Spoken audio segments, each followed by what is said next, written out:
Hi friends, இன்றைக்கி நம்ம என்ன பார்க்க போகிறோன்னா தக்காளி ரசம் தான் பண்ண போகிறோம். வாங்க எப்படி பண்ணுறதுன்னு பார்க்கலாம்.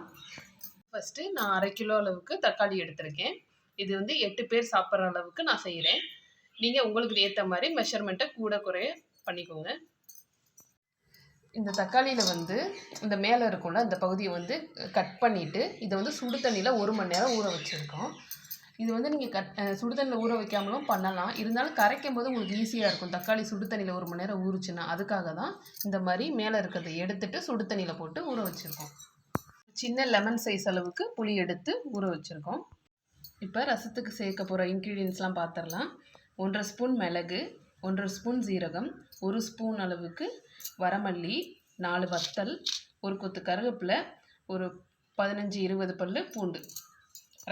இப்போ நம்ம இதெல்லாம் இந்த மாதிரி உரலில் போட்டு இடிச்சுக்கலாம்.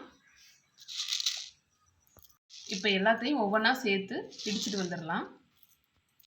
ஒவ்வொன்றா சேர்த்து இடிச்சுக்கோங்க. அது மட்டும் இல்லாமல் ரொம்ப நைஸாக இடிக்க வேணாம். சும்மா குறைன்னு இடித்தாலே போதும் ரசத்துக்கு. பாருங்கள், இப்போ ஒன்றும் பாதியமாக இடித்து வச்சாச்சு.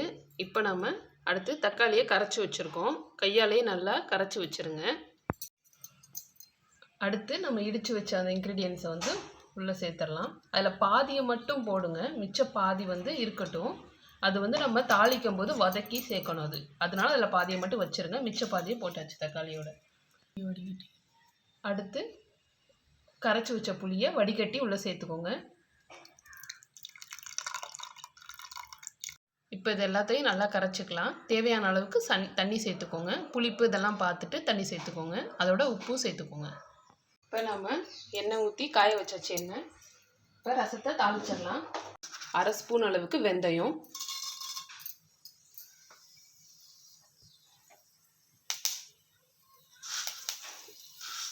1 ஸ்பூன் கடுகு உளுந்தம்பருப்பு. இப்போ கடுகு பொரிஞ்சிட்ருக்கு. இப்போ நம்ம ஒரு வத்தல் அப்படியே சேர்த்துக்கோங்க. ஒரு கொத்து கருவேப்பிலை. இப்போ நம்ம அரைச்சி வச்ச அந்த விழுதை வந்து போட்டுடலாம். நம்ம ஏற்கனவே பாதி எடுத்து வச்சோம்ல அந்த விழுது. ரொம்ப வதக்கணும்னு இல்லை, லைட்டாக ஒரு பரட்டு மட்டும் எண்ணெயில் வதக்கிட்டு நாம் இந்த கரைச்சி வச்சதை சேர்த்துடலாம். இது நம்ம உள்ளே இப்போ ஊற்றிடலாம். நம்ம புளி தக்காளிலாம் கரைச்சி வச்சோம்ல அதில்.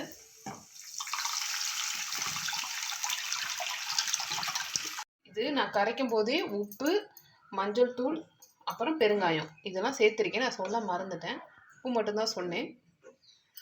மஞ்சள் தூள் 1/2 ஸ்பூனும் பெருங்காயம் தேவைக்கு ஏற்ற மாதிரி போட்டுக்கோங்க. வந்து கொதிக்கக்கூடாது. ரசம் எப்போவுமே நம்ம கொதிக்க வைக்க மாட்டோம். அதே மாதிரி கொதிக்கக்கூடாது. நல்ல முறைக்கூடி வரும்ல, அப்போ வந்து இந்த முழு பச்சை மிளகாயை அப்படியே போட்டு கொத்தமல்லி தழை தூவி அவ்வளோதான், அடுப்பு ஆஃப் பண்ணிட வேண்டியதுதான். வந்து ஓரத்துலலாம் பபிள்ஸ் வர ஆரம்பிச்சிருச்சு. இன்னும் கொஞ்சம் நேரத்தில் முறைக்கூடிரும்.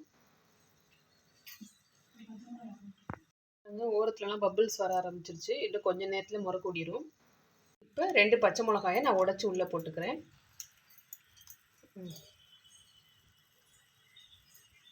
பச்சை மிளகா ஃப்ளேவர் வந்து ரசத்துக்கு நல்லாயிருக்கும். அதனால 2 பச்சை மிளகாய் மட்டும் லாஸ்ட்டாக சேர்க்குறேன். ஏன்னா நம்ம வத்தல் சேர்த்ததுனால அப்போ சேர்க்கலை. கொத்தமல்லி தழை கிள்ளி உள்ளே சேர்த்துடலாம்.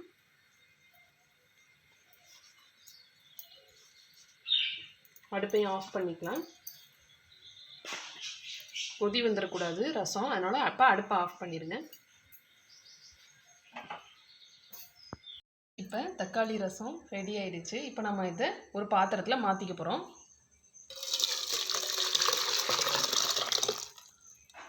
இப்போவே ரசம் ரொம்ப வாசனையாக இருக்குங்க.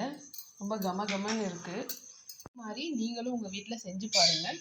எப்படி இருக்குதுன்னு கமெண்ட்டில் சொல்லுங்கள். இது வந்து ஃபீவரு, கோல்டு இந்த மாதிரி டைமில் கூட இந்த மாதிரி ரசம் வச்சு சாப்பிட்டிங்கன்னா நல்லாயிருக்கும். ஆனால் இதோட 1 ஸ்பூன் அளவுக்கு கொல்லை மட்டும் வறுத்து சேர்த்திங்கன்னா சாப்பிட்றதுக்கு நல்லாயிருக்கும். இருமல் கோல்டுக்கும் நல்லா கேட்கும். உணவே மருந்து, மருந்தே உணவு. நம்ம வந்து உணவே மருந்தாக எடுத்தோம்னாலே நமக்கு எந்த ஒரு இதுவும் பிரச்சனையும் வராது உடம்புல. ஏன்னா இதில் வந்து மிளகு, சீரகம் எல்லாமே நம்ம சேர்த்துருக்கோம். அதனால் சாப்பிட்றதுக்கு உடம்புக்கு எந்த ஒரு பிரச்சனையும் கொடுக்காது. மழை டைமில் வாரத்தில் இந்த மாதிரி ஒரு 2 தடவை ரசம் வச்சு நீங்கள் சாப்பிட்டிங்கன்னா சளி தொந்தரவோ, காய்ச்சல் இந்த மாதிரி எதுவும் வராது. ஓகே ஃப்ரெண்ட்ஸ், நம்ம சேனலை லைக் பண்ணுங்கள், ஷேர் பண்ணுங்கள், சப்ஸ்கிரைப் பண்ணுங்கள். Thank you friends.